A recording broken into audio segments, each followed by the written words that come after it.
Coming up on Theater Talk. In a record-breaking 6th win, Audra McDonald. it is going to be Audra McDonald.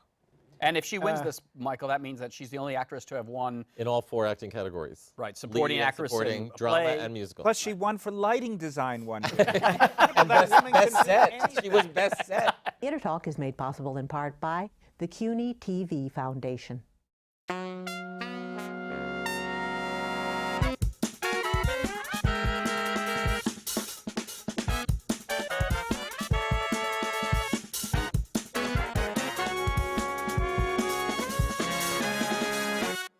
From New York City, this is Theater Talk. I'm Susan Haskins. And I'm Michael Riedel of the New York Post. And Michael, what a year. It's Tony predictions time. Yes, absolutely. And all the races are really kind of wide open. There are no Yes, they are. clear-cut favorites. So there's a lot of tension around Broadway this time of year. And here to play on that tension, to stick the poker and swirl everything up and stir the pot and drive everybody who's hoping for a little Tony Award crazy, we have 3 of the most evil people on the planet.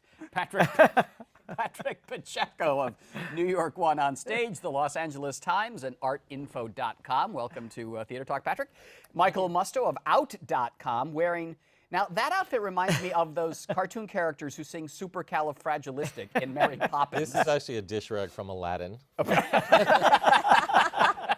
And finally, we're joined by the rather sedately dressed, serious critic of the panel, Mr. Jesse Green of New York Magazine. Thank you. I've become serious recently. I actually signed a W-2 form, so Wow. don't make fun of me anymore. Wow, you're no longer in the freelance world. I have flown up like the brownies, if you even know what that means. I have no I idea. do. All right, gentlemen, you are here to give us your fearless and always accurate, except in the case of Mr. Pacheco, predictions for this year's Tony Award winners. So let's begin with the most important category of all, Best Musical, Susan. The nominees are... Best Musical, After Midnight, Aladdin, Beautiful, the Carole King musical, A Gentleman's Guide to Love and Murder.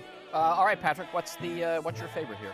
I think it can go anyway, and I think whoever mounts the best campaign can probably take it over the finish line. And what would a campaign consist of this year, would you say? I think they just work the road vote, because that constitutes about 100 votes right there. And we should say the road vote are the people who present shows across the country, and they tend to vote for shows that are going to play in their markets. Absolutely. I think since they cut us out, which was another, the press that is, the first night press list, which is another 80 voting block, I think that it's changed the game.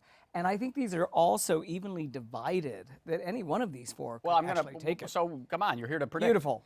Beautiful, the Carole King musical. Beautiful, yeah. Why? I think that's, I think, number one, they enjoy it the most. It's probably the best crafted of many of them, perhaps.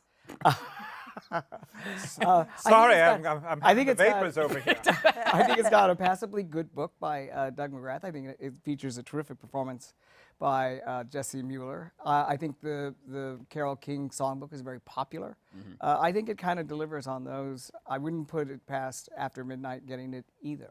All right, so you hate Beautiful, Jesse, apparently. Well, that's a little too strong, but to say it's among the better crafted of these musicals. I think it's up there with My Fair Lady, frankly. I love it. I love Beautiful, the Carole King musical. My Fair Lady, the Carole King songbook.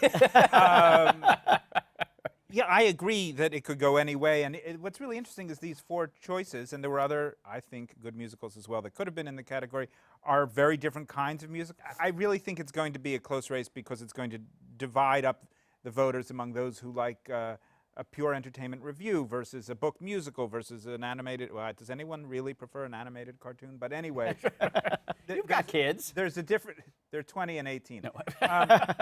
There's a different kind of musical for each kind of audience, which is great for Broadway, but maybe hard for the Tonys. Michael, And what's going Well, to win? left out of these nominees was your favorite, Bullets Over Broadway, which is a musical about phallic foods. that was my favorite musical until I actually saw it. And then Yeah, I had to change my the only tune show you saw. a little bit. But it's a musical about phallic food, from dancing hot dogs to singing bananas. I know. And it was shiny and beautiful, great production. You liked it? Bullets No, Over Broadway? beautiful production, but it's like a beautiful package that you open and out comes the fist from Rocky. There wasn't a lot of introspection in there. No. Gentleman's Guide is the only one of the 4 nominees to have all original music. How shocking Yes, is that? yeah. We have a Disney show with some original music, we have a review, and we have a songbook. But it's interesting that the Tony nominators shut out all the original musicals except Because they weren't very good. I think a So case could be made for something. But shut out all Well, I the think original Gentleman's musicals Guide is except going to Gentleman's win Guide. because it's Yeah. original. Yeah. However, I think there is more passion for beautiful. And they had the brilliant PR thing of Carole King couldn't see it. It was too painful because I know. you can't watch yourself have a divorce and then triumph and win the Grammy. But then she could That see was it. my narrative. Thank you. Yeah. I played that narrative out for Then them. she summoned up the courage and they made money for AIDS. But they tried that with Aladdin too. They were going to have Walt Disney come on stage finally. Give it The to us. defroster didn't work. Defrosted. All right, so I need predictions, though. Jesse, it's going to be... I'm going to guess that it's going to be Gentleman's Guide. Same here. Beautiful. Susan? Gentleman's Guide, but I don't. But I'm on the. Easy. fence. I think it's an easy Beautiful. category. It's going to be You say, beautiful. No because question of the about road it. vote. The road vote. That is 100 votes solid, going right into Tony night with that. And there are a lot more people who are going to make a lot And more when it was money. Newsies against Once, what did you say? Newsies. And I No, said, once. I said once. I said once. And when it was Matilda against Kinky Boots, what I did you said say? I said Kinky Kinky Boots. No, it's going to be Carole King, the musical. It's making over $1 million a week. Gentleman's Guide to Love and Murder, which is a sweet, charming show, though I haven't seen it yet.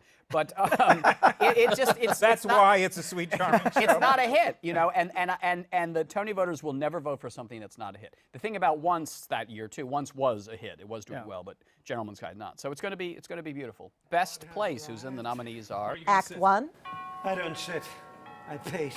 All the Way, This is about boats. Casa Valentina, Why invite in the snakes? Mothers and Sons, Andre wasn't gay when he came to New York. Outside Mullingar. Does it ever seem to you that this country is just too small? Well, maybe you should emigrate. Michael. What are you leaning for in this one? Casa Valentina or Mothers and Sons because you're an openly gay man and these are openly gay plays. Act 1 is about Moss Hart. That's pretty gay. that's Even true. if they don't go there.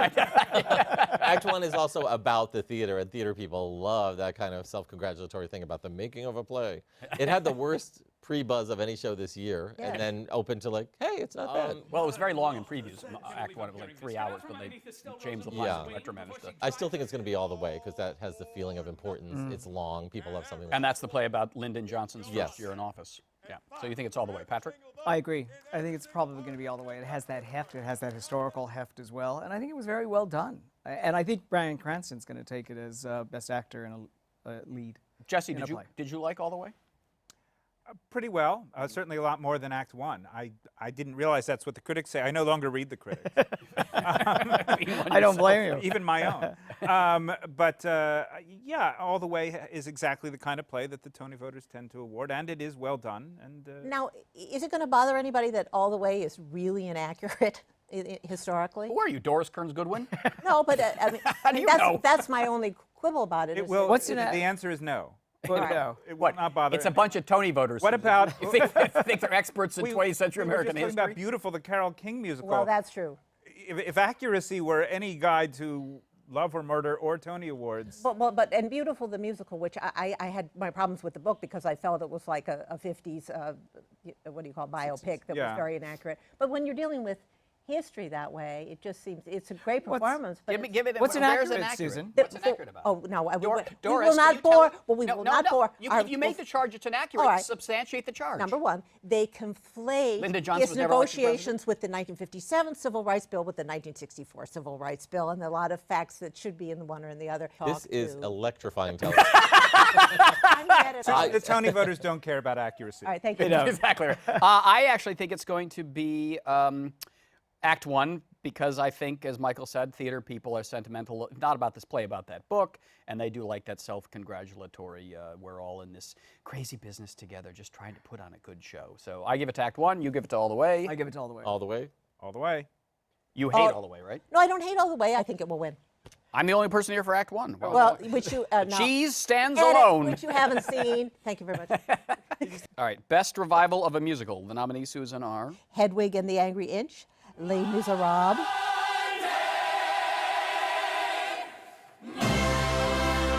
Violet.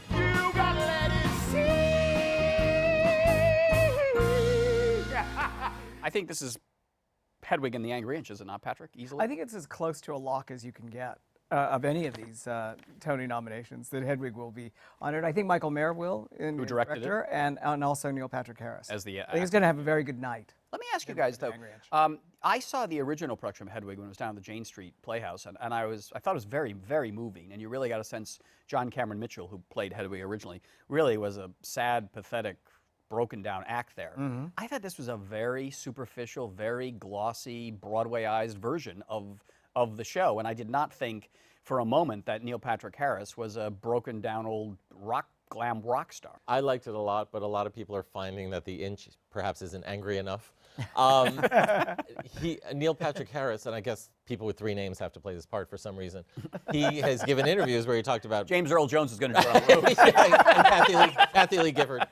And, Neil has said that he did research to become comfortable in Hedwig's skin, but Hedwig should not be comfortable in her skin. She's the victim of a botched operation. Yeah. And John Cameron Mitchell told me Hedwig doesn't speak for the trans community.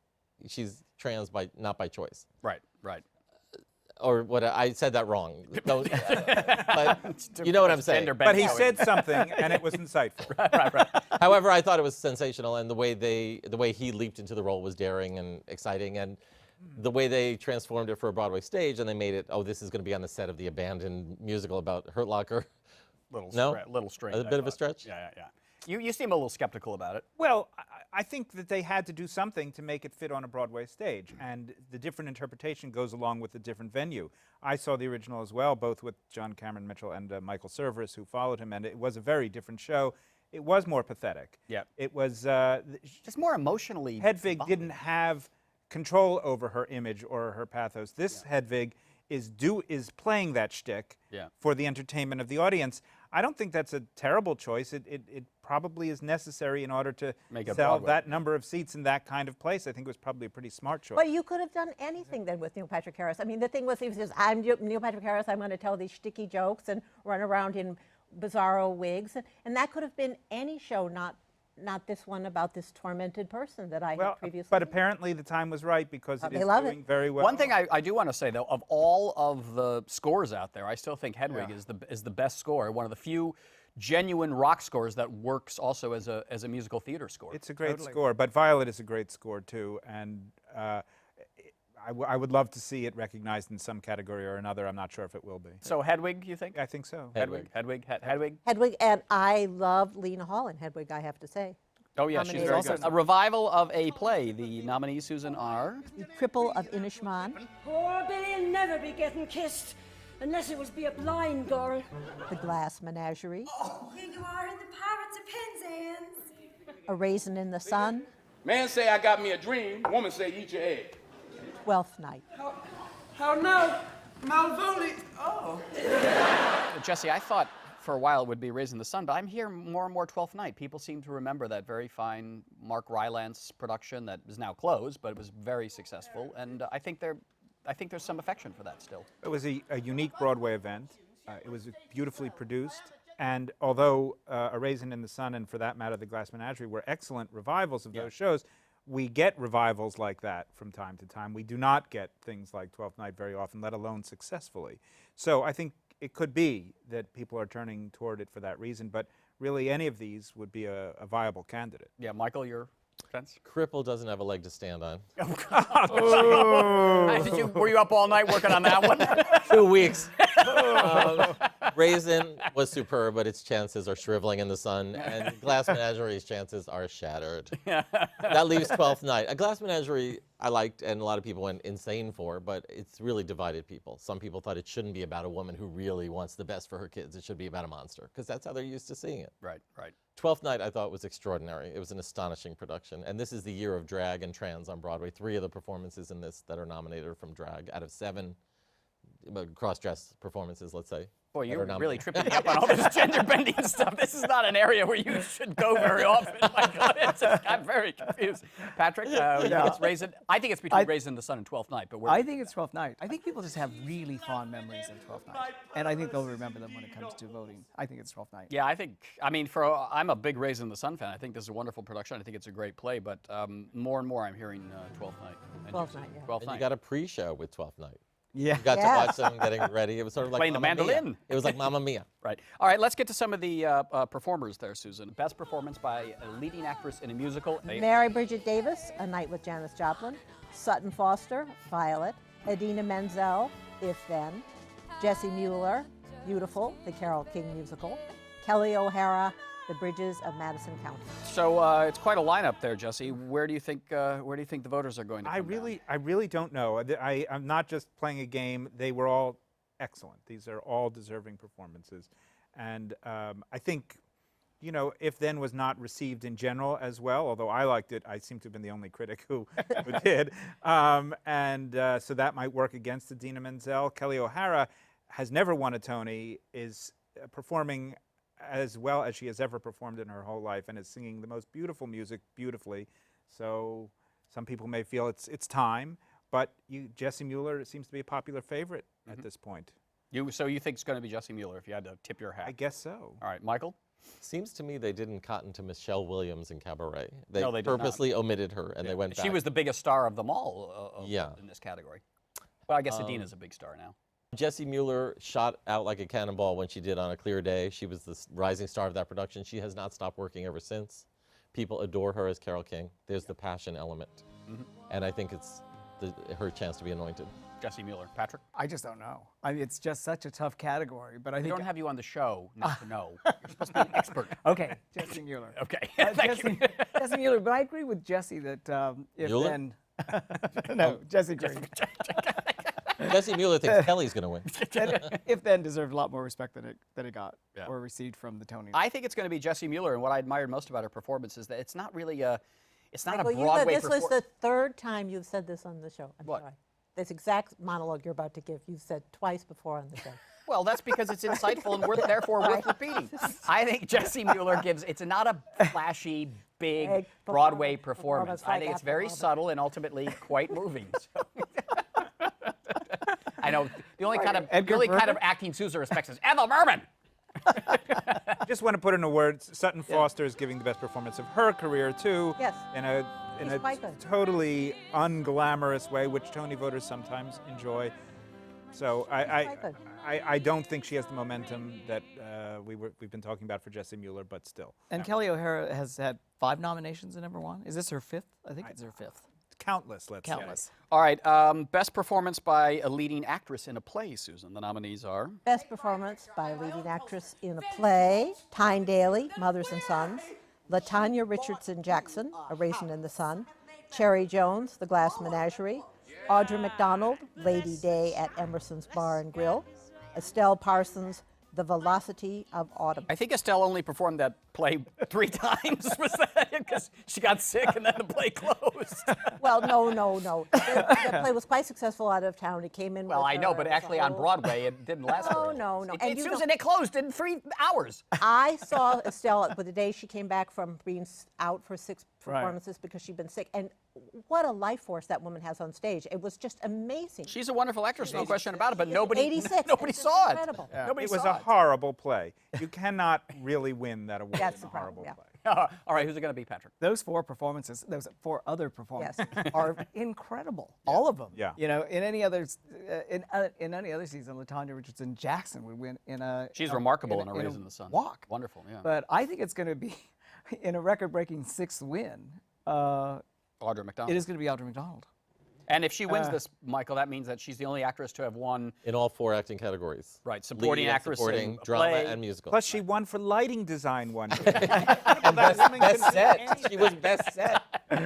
I think it's unfair, Susan and Michael, that Cherry Jones, for one person, has to compete with somebody who sings literally 16 songs. How do you compete with that? Well, I mean, Audra should be in the musical category. I don't care if you think it's a play with music. It's a musical. No, you're right. And the strength of her performance was in that uncanny vocal performance with Billie Holiday, not in the acting part of that sort of not very interesting play. It was the amazing singing. And so Well, it doesn't- I would that argue being that. said, she was extraordinary, and I think whatever category she would be in, Yeah. she would win. So I think she's going to win this one. Though LaTanya would be a wonderful choice. Not only did she have to come in as a replacement for Diane Carroll at the last minute and look and help save monumental role, she Yeah. did a brilliant job. Yeah, I mean, I would give it to LaTanya Jackson if I were a voter, but I do think Audra McDonald's going to win. I think there's sentiment for her to break a record, set a record. as I am now committed to in print, it was one of the greatest performances I've ever seen. So. Well, Angela Lansbury, who's got 5, is going, come on, LaTanya. Who do you think it's going to be, Susan? Well, I haven't the slightest idea, frankly. All right. Who would you vote for? Who would you vote for, Susan? Estelle Parsons? Yes. She's the only person in That's right. Broadway who saw I the would vote performance. just for old lang syne. No, but everybody was so great. And where's Miss Machinal? Rebecca Hall. Oh, she was Brilliant. excellent. Yeah, She was excellent. Brilliant. All right, we only have a few minutes left, so let's just touch on a couple of other things. Score, the original score for a musical, they are, Susan? Aladdin, Bridges of Madison County, A Gentleman's Guide, Oh, I don't understand the poor. If Then. Patrick, who's going to get original score this year? I think it's going to be Jason Robert Brown. For Madison So County? for Madison County. Yeah, it's a gorgeous score. It's been a good year for scores. Do you remember the time when he won the score for Parade? Famously, Michael. Tell that story. Classic. Tell that Classic. story. We were in the press room when he won the best score Tony for Parade. Parade. Yeah. And we were in the press room, and I was sitting next to Michael, who, of course, as he said it at the beginning of this broadcast, he was just stirring the pot. And Michael said what everybody else in the room was thinking, which was, it wasn't a very competitive year. Yeah. So Michael, of course, had to enunciate the id and said to Jason Robert Brown, there's a feeling in this room, collectively drawing us all in, that there wasn't much competition and you really just won out of default. And Jason Robert Brown said something like, I've worked very hard for this. A lot of people have worked very hard for this. And a little blankety blank like you isn't about to take it away from me. I'm going to be in the press room, and I'm going to ask him again this year if he won by default. Who do you think is going to get scored there? I think Jason Cameron Mitchell once again. 3 names. The opening song I thought was ghastly, and when the ex-wife, you didn't see it, but the ex-wife floats out and sings some guitar song as the other 2 are cooking dinner or something. I thought that was terrible, but a lot of the music is beautiful, even though it's of the I love you, no I love you kind of variety. Oh, God. But it's a not very competitive year, let's face it. Does your favorite If Then have a chance? I don't think so. I do like the score quite a lot. I'm the only one, once again, but I think Jason Robert Brown will win it. I disagree with your characterization of those songs, especially the song the wife sings, which is a Joni Mitchell song Joni Mitchell wishes she could have written. And I hope he wins just so he can say the same thing to you this year. Thank you very much. If I were a voter, I'd give it to Aladdin, because to me that's the most tuneful of them all. It's based on the new original songs that they wrote. Do you understand that? No. You're factoring in the hits from the... I like the hits. A Gentleman's Guide has no chance? Probably not. It's If it's swept, I think, if you're I looking think to win the best musical, then it's quite likely that There's it a wins best possibility score. there. If it wins best musical. Sing me a song from Gentleman's Guide. I've decided to marry you. I've decided to marry you. I've decided to marry you. It's better with a man. Oh, God, please. I'm sorry. Harvey Firestein's theme All right, song. we only have a couple minutes left, but I do want to touch on one last issue. Yes. There was a play that was left out that Charles Isherwood of the New York Times has got his little knickers all twisted up over. The Realistic Joneses, which in my reporting with the Tony nominators, they loathe that play. They loathe it, and they loathe it even more because the New York Times seemed to try to ram it down their throat. Was this play that my good friend Charles Isherwood has hailed as a contemporary masterpiece? Is Charles just by himself on this one, Jesse? Is he Not by himself, but he doesn't have me with him. It's a fascinating thing when you fly up to becoming a critic. Your opinions that really meant nothing before, well, they still mean nothing. But you suddenly see that everyone has different taste. It's terrifying. He was the champion of this playwright and of this play. Years, yeah. I didn't really care for the play, and apparently a lot of other people didn't either, although it was a beautiful production. Yeah. What did you think of this? I thought it was terrific, and I agree that they should welcome challenging stuff, not just nice stuff. However, I think perhaps the extreme praise that was foisted on people may have turned some people off, and it may have backfired against the play. Yeah, I kind of like this because I think people really rebel against the Times. They're not afraid of the New York Times anymore. They don't respect what the New York Times critics have to say. I scoop Pat Healy on a regular basis. I mean, are we seeing the total diminishment of the New York Times on Broadway now, Patrick? But I agree with Michael that I think it is the role of a mainstream critic to champion play like The Realistic Joneses. I mean, I'm sure Waiting Well, for if he Godot, likes it. Yeah, and I think that Waiting for Godot never won a But you Tony know- Award until it was revived in Till 2009. they added Carole 55 King years songs. later. I got the sense from seeing The Realistic Joneses that the actors had a sense, oh, this is art. It was sort of an attitude that they had, that this very existential dialogue, and a lot of it was funny. I was writing it down. I felt that way about Aladdin too. I think the actors. Yes, yes, it was sort of the polar opposite of Aladdin. Right. But, you know, that I got this sense of it that might have been a turnoff to people. I don't think it was pretentious, and I think the director Sam Gold did a good job with a very challenging play. And I think that it You know what? deserves All to you be need to know on about all you need to know about that play is, you know what the last line is? I like mint. Well, you have to see it. Oh, it's so profound, Michael. I am George. I am. Bravo. I am mint. Bravo. All right, that's it. So thanks you guys for your Bravo, predictions. bravo. I'm Jesse Green from New York Magazine, Michael Musto from Out.com, and Patrick Pacheco from, God, there's too many trails behind your name. New York One, LA Times. artinfo.com. Artinfo.com. Thanks for being our guest tonight on Theater Talk. You just think, oh my God, you know, I'd like to run a theater where I can show these plays to people.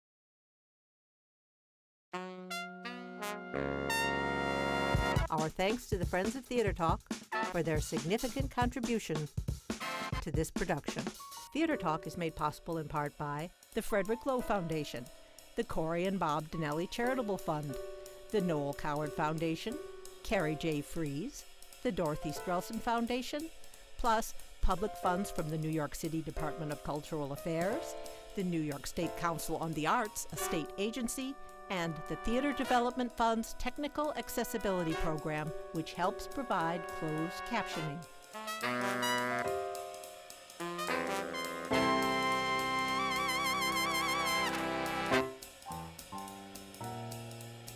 We welcome your questions or comments for Theater Talk. Thank you and good night.